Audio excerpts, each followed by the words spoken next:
Hello everyone. इससे पहले अपन sampling पढ़ चुके थे। सैम्पलिंग के कुछ टॉपिक्स थे वो पढ़ लिए थे कि किस टाइप की सैम्पलिंग होती है। रैंडम एंड नॉन रैंडम दो टाइप की सैम्पलिंग पढ़ चुके थे। अब इसके बाद का टॉपिक अपने पास है स्टैंडर्ड एरर। स्टैंडर्ड एरर ये काफ़ी इम्पोर्टेंट है, ठीक है। अब स्टैंडर्ड एरर होता क्या है? स्टैंडर्ड एरर होता है standard deviation of sampling distribution. The sampling distribution का स्टैंडर्ड डेविएशन ही स्टैंडर्ड एरर कहलाता है, ठीक है। इसी को स्टैंडर्ड एरर कहते हैं और अपन इसको SE डिनोट करेंगे। SE इस नोटेशन से अपन डिनोट करेंगे। अब सभी के लिए स्टैंडर्ड एरर अलग अलग होते हैं, मैं कुछ लिख देता हूँ। जैसे फर्स्ट अपने पास सैंपल मीन, सैंपल मीन, ठीक है। इसका स्टैंडर्ड एरर क्या होगा? Sigma by root N. Next है observed sample proportion. Observed sample proportion P, ये हो जाएगा अपने पास PQ upon root N.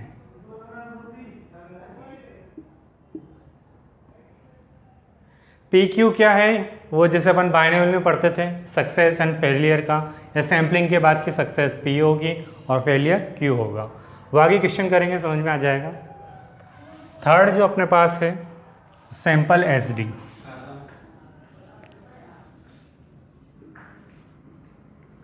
S, ठीक है, स्मॉल s है ये हो जाएगा सिग्मा अपॉन 2n। फोर्थ अपने पास सैंपल वेरिएंस।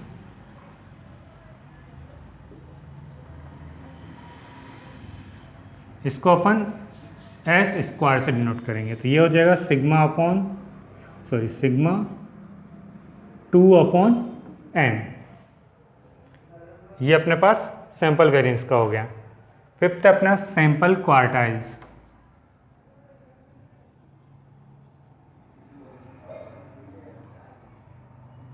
इसको अपन 1.36263 सिग्मा अपॉन रूट n,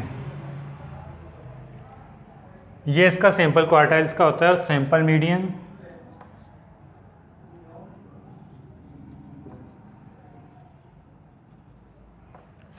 होता है 1.25531 सिग्मा अपॉन रूट n, ठीक है। ऐसे काफ़ी ज़्यादा हैं अपने पास, तो यहीं तक काम आएंगे 4 तक।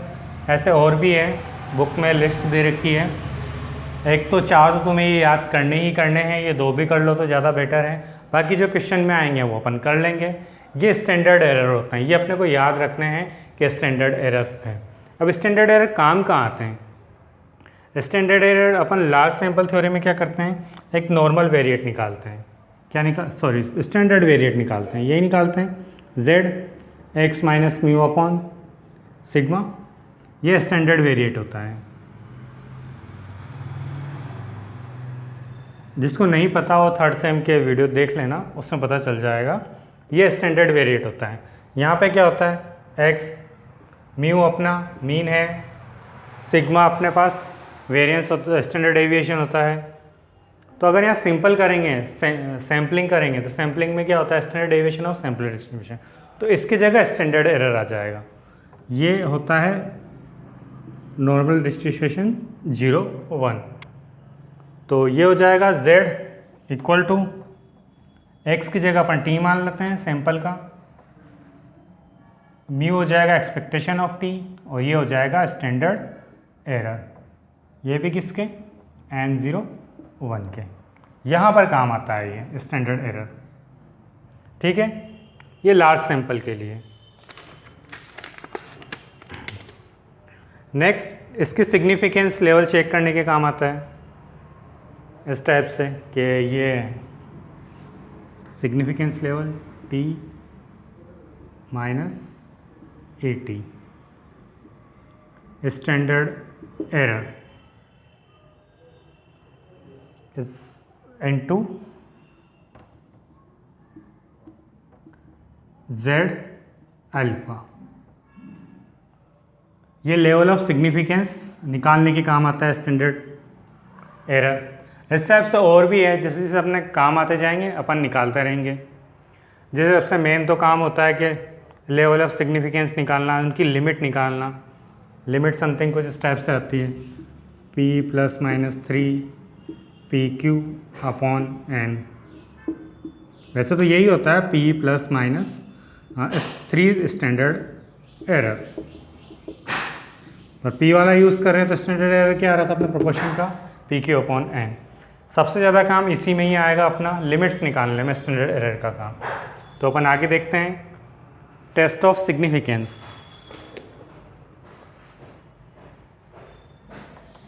स्टैंडर्ड एरर के बाद का टॉपिक है टेस्ट ऑफ सिग्निफिकेंस।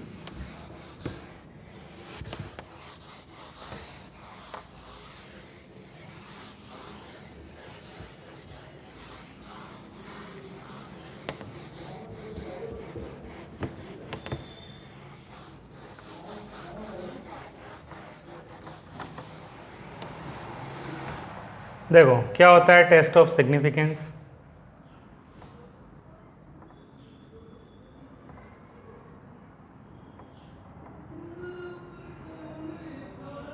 मतलब अपन किसी चीज़ का टेस्ट करेंगे, एक लिमिट लगाएंगे, उसके अकॉर्डिंग देखेंगे कि जो चीज़ अपन देख रहे हैं वो अपने सैंपल, जो अपन ने सैंपल लिया है वो उस लायक है कि नहीं है जो अपना सही से रिजल्ट दे सके। तो उस चीज़ को अपने को चेक करने के लिए टेस्ट ऑफ सिग्निफिकेंस का यूज़ करते हैं। यहाँ पे दो टर्म आती है, null hypothesis and alternative hypothesis. Null hypothesis and alternative hypothesis. देखो दोनों होती क्या है, मतलब अपन टेस्ट कुछ भी टेस्ट करेंगे उसके लिए दो चीज़ मानेंगे।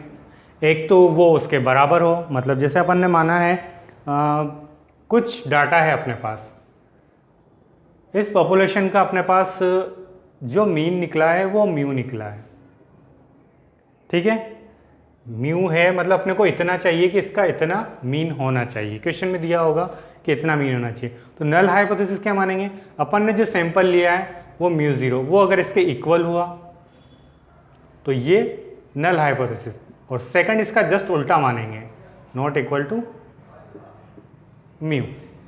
तो ये वाली हो जाएगी नल हाइपोथेसिस और ये हो जाएगी अल्टरनेटिव हाइपोथेसिस।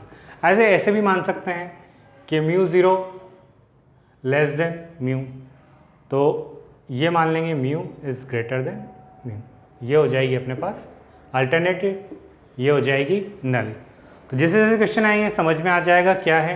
बस मेन चीज़ होती है कि अपन को जो चाहिए वो हाइपोथेसिस में अपन किस में मानेंगे, नल हाइपोथेसिस में, और जो उसका जस्ट उल्टा वो हो जाएगा अल्टरनेटिव हाइपोथेसिस। तो दो टाइप की हाइपोथेसिस होती है, ठीक है।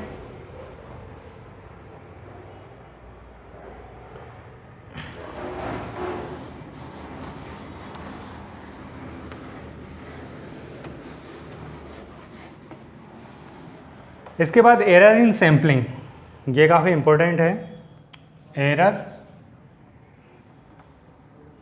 इन सैम्पलिंग,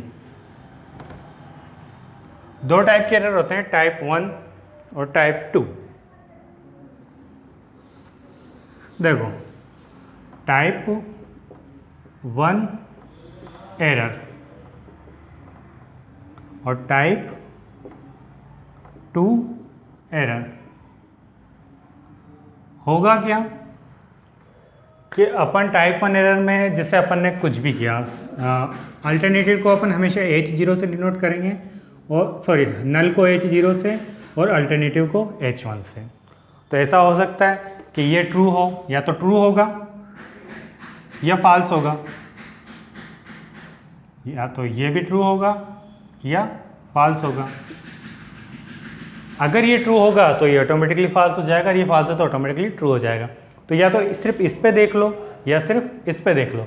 अपन पहले H0 पे देखते हैं क्या होगा कि अगर H0 को रिजेक्ट कर दें, is rejected if H0 is true.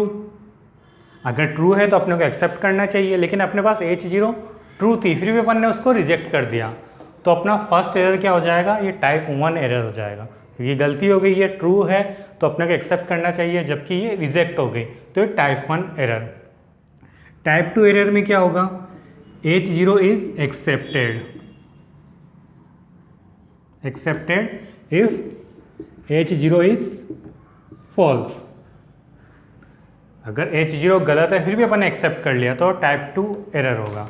Similarly अगर यहाँ देखा जाए तो H1 is accepted if H1 is false. अगर H1 फॉल है फिर भी अपन ने H1 को एक्सेप्ट कर लिया, या इसको ऐसे भी लिख सकते हैं, चेक तो अपन H0 को ही करते हैं, H0 इज ट्रू। सेम यहाँ पे हो जाएगा, H1 इज रिजेक्टेड, सॉरी यहाँ लिख दो, H0 is accepted if H1 is true. कैसे भी लिख सकते हैं, मेन चीज़ तो ये है कि H0 रिजेक्ट करेंगे, अगर H0 ट्रू है तो टाइप 1 एरर, अगर H0 को एक्सेप्ट करेंगे अगर वो फॉल्स है तो टाइप 2 एरर। मेन चीज़ ये है, चाहो तो इस टाइप से बना दो, H0 H0 H1 H1। True false देख लो, अगर H0 एक्सेप्ट किया है और H ये एक्सेप्टेंस है और ये ट्रू फॉल्स है, ये ओनली ट्रू है। H0 ट्रू है और H0 को अपने एक्सेप्ट कर लिया तो ये तो सही हो जाएगा। H1 ट्रू है लेकिन H0 को अपन ने एक्सेप्ट कर लिया, तो ये किसका आएगा, टाइप 2। ऐसे ही H0 ट्रू है लेकिन अपन ने H1 को एक्सेप्ट कर लिया तो टाइप 1 एरर। H1 ही ट्रू है और H1 ही एक्सेप्ट कर लिया तो ये तो सही हो जाएगा। तो ये इस टाइप की टेबल भी होती है, तो ये होती है एरर इन सैम्पलिंग। तुम्हें पता होना चाहिए किस चीज़ पे कब क्या अपने को एक्सेप्ट करना है, कब नहीं एक्सेप्ट करना है, अगर एक्सेप्ट कर लिया तो कौन सा एरर होगा कौन सा नहीं होगा। एग्जाम में क्वेश्चन के बाद पूछा जाता है कि अगर अपन एक्सेप्ट नहीं किया तो एरर होगा या नहीं होगा, अगर होगा तो कौन सा एरर होगा।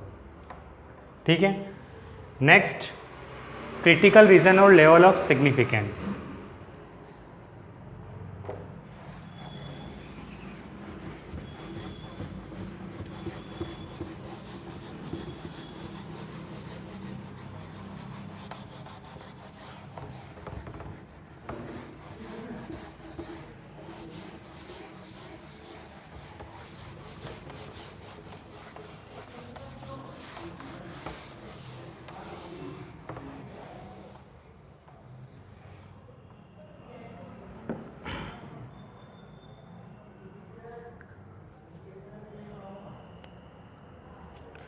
देखो क्रिटिकल रीजन और लेवल ऑफ सिग्निफिकेंस।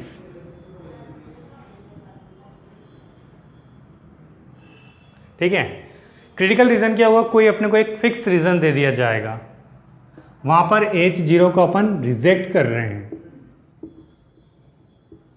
तो वो कहलाता है critical reason.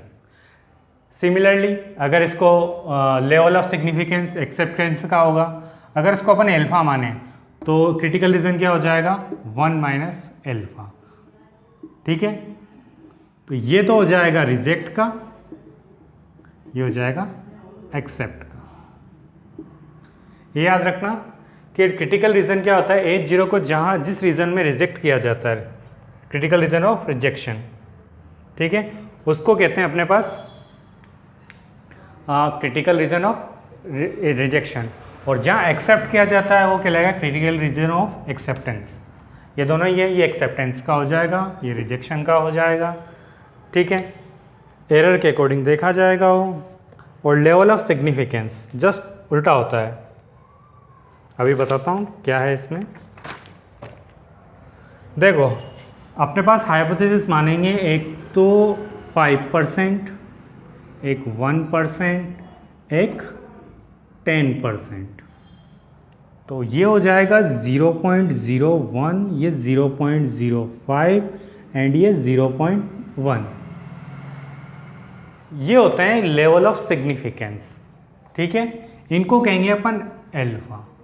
Same critical reason क्या हो जाएंगे इनका, 0.99, ये 0.95 एंड ये 0.90, मतलब 99%, 95% और 90%। ये दोनों टर्म्स जो हैं ये तो है लेवल ऑफ सिग्निफिकेंस, और ये दोनों टर्म्स होती है क्रिटिकल रीजन की। नॉर्मल डिस्ट्रीब्यूशन में पढ़ा होगा, अपन रीजन निकालते हैं उसमें परसेंटेज पे निकालते हैं, ये वाला जो होता है उसमें रीज़न ही निकालते हैं। तो यहाँ रीज़न के अकॉर्डिंग ही देखना पड़ेगा, 99% पे रीज़न होगा, 95 पे, 90 पे होगा। उसी टाइप से लेवल ऑफ सिग्निफिकेंस दे सकता है 1%। तो जब भी 1% लेवल सिग्निफिकेंस होगी तो अपने को रीज़न क्या देखना है, 99%, 5% पे 95%, 10% पे 90%। अगर कहीं नहीं दे रखा हो तो अपन ये वाला ही देखेंगे। अगर मेंशन नहीं किया कर रखा है कितने परसेंट है या कितना रीज़न कितना दे रखा है तो अपन 95% क्रिटिकल रीज़न को लेके चलेंगे, ठीक है। इसको अपन एल्फा कहेंगे, इसको 1 माइनस एल्फा। वो तो दिख ही रहा होगा कि ये एल्फा है तो ये 1 माइनस एल्फा हो जाएगा, ठीक है। ये क्रिटिकल रीज़न था और लेवल ऑफ सिग्निफिकेंस। एक है 1 टेल्ड एंड 2 टेल्ड टेस्ट।